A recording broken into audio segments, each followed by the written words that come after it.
வெள்ளை ரவை உப்புமா பண்றதுக்கு ஒரு டம்ளர் வெள்ளை ரவை எடுத்து வச்சிருக்கிறேன். இதை இப்ப நம்ம வறுத்து எடுத்துக்கலாம். நல்ல செவக்க வறுத்து எடுத்துக்கலாம்.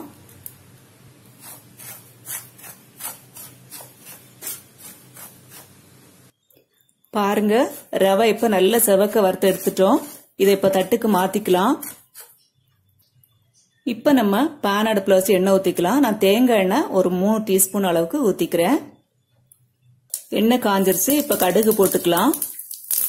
கடலைப்பருப்பு ஒரு டீஸ்பூன் போட்டுக்கலாம். கடலைப்பருப்பு கொஞ்சம் செவத்த உடனேயே செவக்க வந்துருச்சு.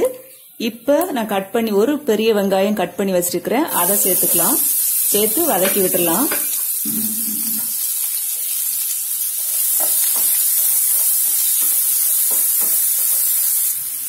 இது கூடவே 3 பச்சை மிளகாய் கட் பண்ணி வச்சிருக்கிறேன். அதையும் போட்டு வதக்கிக்கலாம். கொஞ்சம் வதங்கின உடனே ஒரு சின்ன துண்டு இஞ்சி கட் பண்ணி வச்சிருக்கிறேன். அதையும் போட்டுக்கலாம். இஞ்சி விருப்பம்னா போடுங்க, இல்லைன்னா வேண்டாம். இஞ்சி நமக்கு நல்லது வயிற்றுக்கு, அதுக்காக போட்டிருக்கிறேன். டேஸ்டும் ஒரு வித்தியாசமான டேஸ்ட், வாசமா இருக்கும். அதுக்காக தான் இஞ்சி சேர்த்திருக்கிறோம். இப்ப இது ஒரு 2 மினிட்ஸ் நல்லா வதங்கட்டும். பாருங்க, வெங்காயம் நல்லா வதங்கிருச்சு. ஒரு கொத்து கறிவேப்பிலை சேர்த்துக்கிறேன்.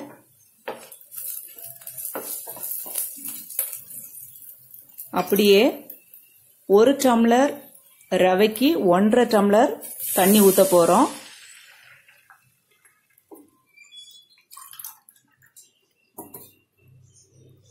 அரை டம்ளர் 1.5 டம்ளர் தண்ணி ஊத்தி இருக்கிறேன். 1 டம்ளர் ரவை எடுத்திருக்கிறோம். தண்ணி கொதிக்கட்டும். இப்ப தண்ணி நல்லா கொதிச்சிருச்சு. ஒரு அரை கப்புக்கு தேங்காய் பூ போட்டுக்கலாம். தேங்காய் பூ போட்டோம்னா டேஸ்ட் ரொம்ப சூப்பரா இருக்கும். உப்பு ஒரு அரை டீஸ்பூன் சேர்த்துக்கிறேன்.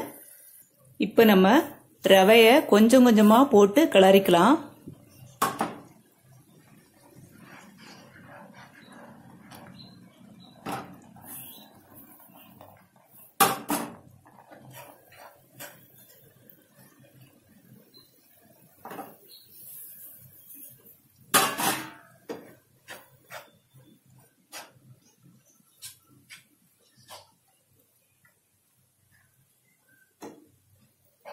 இந்த மாதிரி பண்ணீங்கன்னா ரவை நல்ல பொறுபொறுன்னு சூப்பரா வரும். ஒத்த ஒத்தையா இருக்கும் பாருங்க நம்ம செய்து முடிக்கும் போது. இப்படியே சிம்லயே ஒரு 2 மினிட்ஸ் நம்ம கிளறி விட்டுக்கலாம்.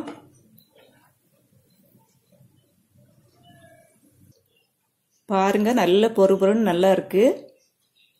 இதை இப்ப நம்ம ஒரு 2 மினிட்ஸ் நம்ம அப்படியே மூடி வச்சுக்கலாம். இப்ப 2 மினிட்ஸ் ஆயிடுச்சு. நம்ம ஓபன் பண்ணிக்கலாம்.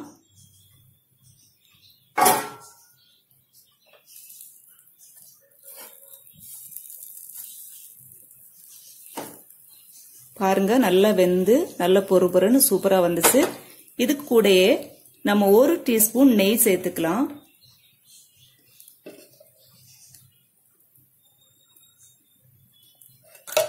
நெய் சேர்த்து கொஞ்சம் கிண்டி விட்டுக்கலாம்.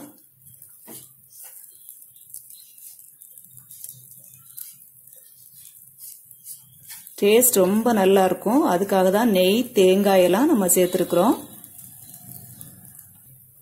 ஓகே ஃப்ரெண்ட்ஸ், இப்ப நமக்கு வெள்ளை ரவை உப்புமா ரெடி ஆயிடுச்சு. நம்ம இன்னைக்கு ஒரு டிஃபரெண்டான மெத்தட்ல செய்திருக்கிறோம். தேங்காய் சேர்த்திருக்கிறோம், நெய் சேர்த்திருக்கிறோம். டேஸ்ட் வந்து ரொம்ப சூப்பரா இருக்கும். இதே மெத்தட் ஃபாலோ பண்ணி நீங்களும் வீட்டுல செய்து பாருங்க. உப்புமா வேண்டான்னு சொல்றவங்களும் டெய்லி கேட்டு வாங்கி சாப்பிடுவாங்க. அந்த அளவுக்கு டேஸ்டா இருக்கும். ஓகே, தேங்க்யூ ஃபார் வாட்சிங். நெக்ஸ்ட் வீடியோல இன்னொரு யூஸ்ஃபுல்லான ரெசிபியோட உங்களை நான் சந்திக்கிறேன். பாருங்க எப்படி இருக்குன்னு.